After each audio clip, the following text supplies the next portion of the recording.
यहाँ पर जो सवाल है, यह सवाल कह रहा है कि उस समचतुर्भुज का क्षेत्रफल वर्ग सेंटीमीटर में कितना होगा जिसकी भुजा 13 सेंटीमीटर और छोटा विकर्ण 10 सेंटीमीटर है। हमारे पास चार ऑप्शन दिया हुआ है, 192 वर्ग सेंटीमीटर, 96 वर्ग सेंटीमीटर, 120 वर्ग सेंटीमीटर और 50 वर्ग सेंटीमीटर। दोस्तों, यह सवाल बहुत ही सरल है, लेकिन समझने के बाद इसे हम दो तरह से बना सकते हैं। लेकिन इस चैनल का जो उद्देश्य है, मैं उसी के अनुरूप इस सवाल को बनाऊंगा सरल भाषा में, ताकि आपको समझ में आ जाए। देखिए, जब समझ लीजिएगा तो आपको सवाल बनाने में किसी प्रकार की कोई कठिनाई नहीं होगी। तो यहाँ पर क्या करना है, उस समचतुर्भुज का क्षेत्रफल कितना हुआ कहता है। तो समचतुर्भुज क्या है, जिसकी चारों भुजाएं क्या है, आपस में बराबर हो। सम मने बराबर, भुजा मने भुजाएं, तो सभी भुजाएं क्या है, आपस में बराबर होगा, तो ये समचतुर्भुज ही कहलाएगा। तो इस तरह से मतलब समचतुर्भुज होगा, जैसा कि सवाल कह रहा है। कहता है कि जिसकी भुजा 13 सेंटीमीटर, ये जो है ना 13 सेंटीमीटर है, तो सभी भुजा 13 सेंटीमीटर है। चूँकि समचतुर्भुज है तो ये भी 13 सेंटीमीटर हो जाएगा, ये भी 13 सेंटीमीटर हो जाएगा और ये भी 13 सेंटीमीटर हो जाएगा। अब कहता है इसका छोटा विकर्ण, देखिए ये एक विकर्ण हो जाएगा। और विकर्ण किसको कहेंगे, जो त्रिभुज की यानी समचतुर्भुज का जो दोनों सामने आमने सामने के कोण को मिलाता हो, तो ये हो जाएगा। तो ये छोटा विकर्ण हो गया, ये बड़ा विकर्ण हो गया। तो ये कहता है कि मान लीजिए कि इसको क्या मान लीजिए, विकर्ण मतलब डी, तो डी छोटा को D1 मान लीजिए और इसको मान लीजिए D2 मान लीजिए। ठीक है, हम दोनों विधि से बताएंगे, पहले हम इस विधि से बताते हैं, उसके बाद उस तरह से इसको बताएंगे। तो यहाँ पर हो गया।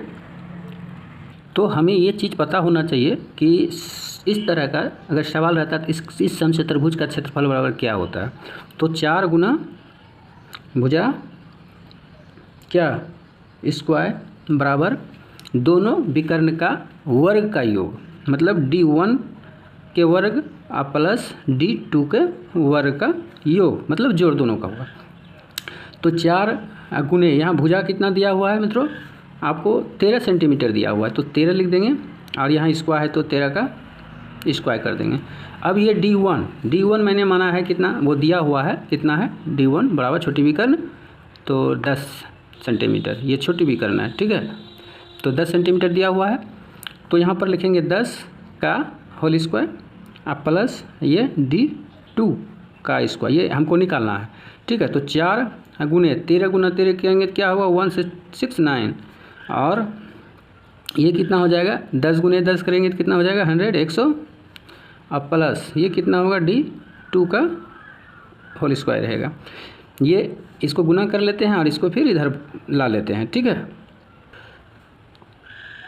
6 7 6 यानी 676 हो गया, और आगे क्या है 100 प्लस D2 का होल स्क्वायर। अब D2 हमको ये निकालना है, तो D2 निकालने के लिए क्या करेंगे, हम इसका स्क्वायर इधर भेज देंगे और इसको भी इधर भेज देते हैं। तो हम स्क्वायर पे लेंगे तो रूट हो जाएगा, ये पहले से है यहाँ पर इसके अंदर में आगे आएगा, और ये क्या है प्लस में इधर आएगा तो क्या हो जाएगा माइनस में हो जाएगा 100।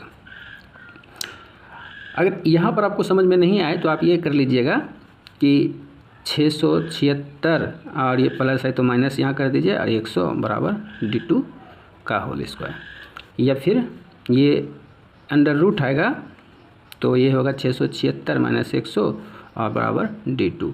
तो ये रूप में मतलब ये लिखा है मैंने, तो आप इसमें कन्फ्यूज कभी मत कीजिएगा। तो यहाँ पर हो गया। अब इसको हम हटा देंगे तो क्या होगा 576, तो ये 576 हो गया, क्यों 100 माइनस हो गया, तो D2 बराबर। अब ये 576 का वर्गमूल कितना होता है आपको ये देखना होगा। इसको आप 576 को इस तरह करके तोड़ सकते हैं, या फिर जान लीजिए कि इसका वर्गमूल 24 है, ये 24 का वर्गमूल इतना है, तो D2 बराबर कितना हो गया 24 सेंटीमीटर। ये क्या है विकर्ण 2 हो गया। तो अब हमको D1 निकल गया कितना 10 दिया हुआ है, D2 निकल गया कितना 24 सेंटीमीटर। तो अब हमको निकालना है समचतुर्भुज का क्षेत्रफल, तो लिखेंगे सम चतुर्भुज का क्षेत्रफल बराबर कितना होता है, ये चीज़ आपको होना चाहिए।